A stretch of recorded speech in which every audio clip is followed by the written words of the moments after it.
In the darkest hours of World War II, as nation after nation fell across Europe, many leaders faltered, questioning if their countries could survive the onslaught. But in the north, across the icy landscapes of the Netherlands, one queen's unyielding spirit became a beacon of hope for millions. Her name was Queen Wilhelmina, but she would come to be known as the Iron Queen. This is the story of how a monarch without an army became one of the most powerful figures of resistance, proving that true leadership isn't always found on the battlefield. What many people don't realize is that her power came not from military might, but from a spirit that simply refused to be broken. When Nazi Germany invaded the Netherlands in May 1940, the Dutch forces fought with incredible bravery, but they were vastly outnumbered and outgunned.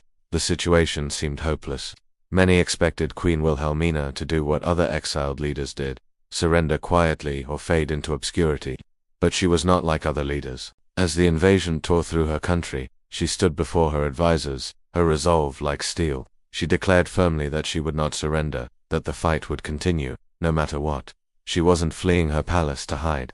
She was relocating to lead her country from abroad.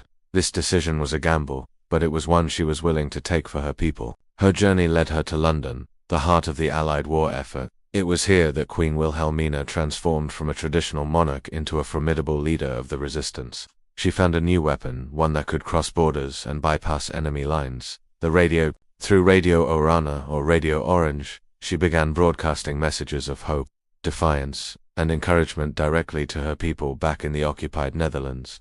The occupying forces knew how dangerous her voice was. They tried everything to stop it.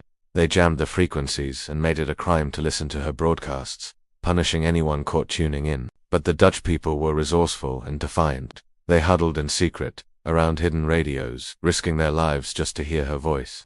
Her words cut through the darkness, reminding them that they were not forgotten, that their queen was still fighting for them, and that their nation still lived. Her voice wasn't just a comfort, it was a call to action. She encouraged them to stay strong, to resist in small and large ways.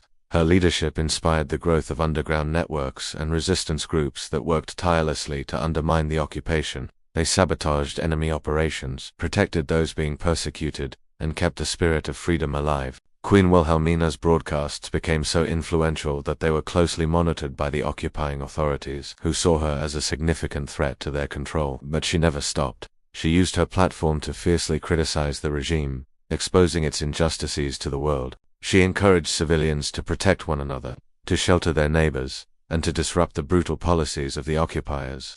Her unwavering determination and active role in the war effort earned her immense respect from Allied leaders.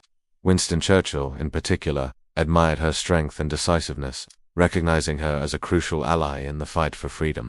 As the tide of the war began to turn and the Allies started their advance across Europe, the resistance movements in the Netherlands grew even stronger, fueled by her words. Ordinary people became heroes.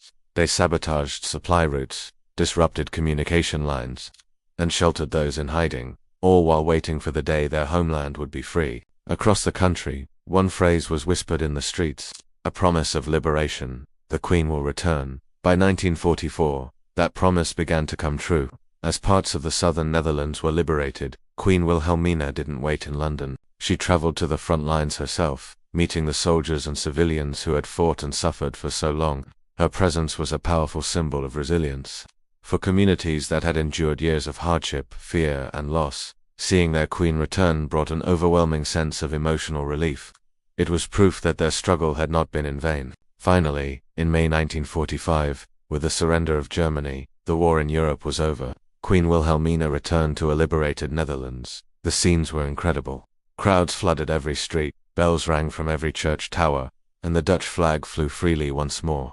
People cheered, cried with relief, and celebrated the return of the leader who had never, for a single moment, abandoned them. Queen Wilhelmina had no battlefield command, no tanks, and no army of her own. Yet her voice, her courage, and her unbreakable will made her one of the most powerful symbols of resistance in all of Europe. She inspired a nation to fight back, not with weapons, but with hope. Her story is a timeless reminder that leadership is not defined by military power, but by the ability to give people strength when they need it most. Today she is remembered not just as a queen, but as a source of national strength, a testament to the fact that even in the darkest moments of history, one determined voice can inspire millions and change the course of events. Thank you for watching. If you found this story inspiring, please like, share, and subscribe for more stories of incredible figures from history. See you next time.